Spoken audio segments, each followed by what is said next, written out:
바랍니다. 네, 부산 사학갑의 이성건 의원입니다. 후보자님, 현재 서울고등법원장을 맡고 계시죠? 예, 그렇습니다. 네, 그리고 중앙선거관리위원회 위원장은 대법관이 맡고 계시고, 예. 각급 선거관리위원장들은 다 판사시고 상임 위원들도 대부분 법조인들이 많이 하죠. 그죠? 예, 그렇습니다. 예, 그 이유가 뭐라고 생각하십니까? 선거관리위원회가 독립적인 헌법기관으로서 기능을 할 수 있도록 그런 측면에서 됐다고 생각할 수 있죠. 예, 그렇습니다. 예, 그 의미는 결국은 선거관리위원회가 가장 헌법의 정신과 가치를 지켜야 되는 것 맞죠? 예, 예, 그 점에 있어서 후보자님도 선거관리위원회 위원이 되면 그런 각오로 일하실 마음이라고 예, 볼 수 그렇습니다. 있겠죠. 근데 헌법 전문을 한번 보실까요? 예, PPT 한번 떼어주시면, 예, 헌법 전문에 보면 제가 조금 중요한 부분만 읽어드리면 사회적 배석과 불의를 타파하고 자유민주적 기본 질서를 더욱 확고히 하고 각인의 기회를 균등히 하고 능력을 최고도로 발휘하게 하고 뭐 이렇게 쭉 내용이 되어 있습니다. 이 뭐 북한으로 계시니까 이 부분에 대해서 아주 잘 아시죠? 예, 예. 근데 지금 하시려고 하는 선거관리위원회의 지금까지의 행태, 감사원 감사 내용을 한번 보도록 하죠. 헌법 정신이 구현됐는지 한번 보시죠. 자, 사회적 배석과 불의 타파라고 되어 있는데 사무총장의 자녀들이 특혜 채용이라든지 뭐 제가 설명하지 않겠습니다. 이걸 보면 사회적 배석과 불의를 타파하는 게 아니고 불의를 축적해온 역사가 선거관리위원회의 지금 현재 모습 아닌가. 기회균등과 능력 발휘의 환경 조성이 아니고 기회 박탈, 능력 있는 사람들을 오히려 더 배제하는 그리고 실제 모든 열정을 바친 청년들에게 취업의 기회를 막아선 그런 역사의 축적 과정이 아닌가라고 생각을 하거든요. 이번에 감사원 감사 지적에 대해서 어떻게 생각하십니까? 법관으로서. 절대 있으면 안 되는 일이 그렇죠. 발생했다고 생각을 하고 있습니다. 그런데 아시다시피 자, 그다음 PPT 한번 볼까요? 원래 선거관리위원회는 행정부였습니다. 그죠? 예. 근데 아시다시피 3.15 부정선거, 4.19 혁명을 거쳐서 헌법 독립적인 헌법기관으로 되었죠. 그리고 법관들이 많이 맡고 있습니다. 관례적으로. 근데 왜 이렇게 됐을까요? 그래서 제가 지금 한번 보시면 초대 첫 중앙선거관리위원회 위원장의 담화문입니다. 지금 나와 있죠. 어떠한 건세나 정파도 타협 동조할 수 없으며 어떠한 위협에도 극복할 수 없으며 굴복할 수 없으며 그렇죠. 이게 독립성을 강조한 겁니다. 그죠? 예, 그렇습니다. 근데 밑에 보면 어떠한 이권도 명예도 금전도 털 것만큼의 효과도 발휘할 수 없을 것이다.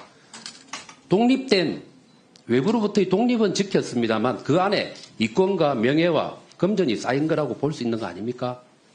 예, 그 점은 동의합니다. 예, 후보자로서 이 부분에 대해서 짧게 한마디 그래도 해주시죠. 각오. 방금 전 말씀드렸듯이 뭐 절대 있어서도 안 되고 있을 수도 없는 그런 문제가 발생했다는 것에 대해서는 저 후보자로서도 매우 안타깝고 중대한 문제라고 생각하고 있습니다. 제가 만약 그 위원이 된다면 이런 점에 좀 더 관심을 갖고 절대 이런 일이 발생하지 않도록 최선을 다해서 노력하도록 하겠습니다. 네, 우리 후보자님의 쭉 역대 경력을 보면 충분히 이러한 문제들을 극복할 수 있을 것으로 저는 기대를 하고 있습니다. 그런데 한번 다음 페이지 한번 보시죠. 지금까지 선관위가 자체적으로 개혁을 통해서 이런 문제를 방지하겠다라고 입장을 낸 적이 여러 차례 있습니다. 첫 번째 이게 보이는 게 보면 2022년 3월 달인데 이때가 속풀이 선거, 속풀이 투표라고 아실 겁니다. 투표에 선거 관리에 문제가 많아서. 근데 그때 당시에도 어떤 개혁안을 내었지만 실제로는 이와 관련된 근본적인 조직 혁신이라든지 이런 것도 전혀 이루어지지 않았습니다. 그 다음 페이지 한번 보시죠. 지금 인사 채용 문제와 관련해서 감사원의 많은 문제를, 감사원의 감찰을 통해서 많이 알려졌고, 어제와 그제, 중앙선관위에서 보도자료 혹은 노태학 위원장의 입장문 혹은 사과문이 나왔습니다. 근데 2년 전, 2023년 10월 때도 채용 비리가 있어 그때 나왔던 내용하고 거의 똑같습니다. 복사해서 붙이기, 복붙, 사골 곰탕 우렸듯이 똑같은 내용으로 나왔거든요. 근데 2년 전에도 그런 입장으로 나왔습니다만 결과적으로 하나도 바뀐 게 없습니다. 그동안에 저는 우리 선거관리위원회 위원장님을 비롯해서 위원들이 어떠한 역할을 했는지 되게 의구스럽거든요. 자, 그 다음 페이지 한번 봐보시죠. 이거는 제가 이제 왜 이 말씀을 드리려고 하는가 하면 노태학 위원장이 자체적인 혁신을 하겠다고 했지만 저는 절대 믿을 수 없어서 그런 말씀을 드립니다. 저 내용을 보면 채용 비리가 불거지고 난 다음에 선관위가 자체적인 감찰을 한 결과이고요. 오른쪽은 감사원이 감찰한 내용입니다. 적발 인원수가 차원이 다르고 적발 기간수도 차원이 다릅니다. 그러니까 제가 볼 때는 선관위는 아주 중병에 걸린 환자와 같은데 환자가 자기 환부를 자기가 메스를 들이대서 수술하겠다고 한 꼴이 결과적으로는 자기들을 계속 보호해 온 겁니다. 외부에서 메스가 가지 않으면 수정이 안 이루어지는 거죠. 그래서 저는 지금 현재 헌법적 체계에서는 감사원이 감사를 할 수 없다고 헌재가 결정을 냈지만 저는 되게 우려스럽습니다. 앞으로 외부의 감사 없이 어떻게 또 조직이 계속 병을 안고 갈지에 대한 우려를 하는 거죠. 그 다음 페이지 한번 보시죠. 자, 이 페이지를 보면 알 수가 있습니다. 우리 국민들이 가장 헌법 정신과 가치를 철학을 구현해야 될 선관위 그리고 가장 독립을 유지해야 될 선관위에 대해서 어떤 판단을 하고 있는가를 보면 불공정하고 투명하지 않다라는 게 거의 과반에 육박한 47.1%입니다.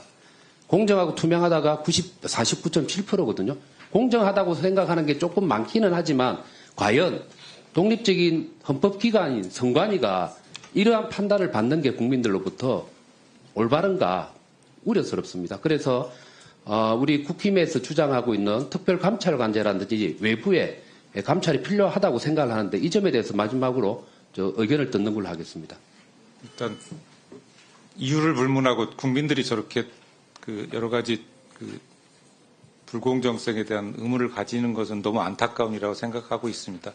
그리고 특히 이 채용 비리에 대해서는 내부 자정 노력이 그동안 부족했기 때문에 발생한 거라고 생각을 하고 있고요. 그런 의미에서는 외부적 어떤 감독, 통제도 반드시 필요하다고 생각하고 있습니다. 그래서 거기에 대한 개선책들을 마련해 주시면 적극적으로 받아들이는 게 선관위의 태도가 돼야 된다고 생각을 하고 있습니다. 네, 수고하셨습니다. 다음은 조승환 의원님 질의해 주시기 바랍니다. 예, 후보자님.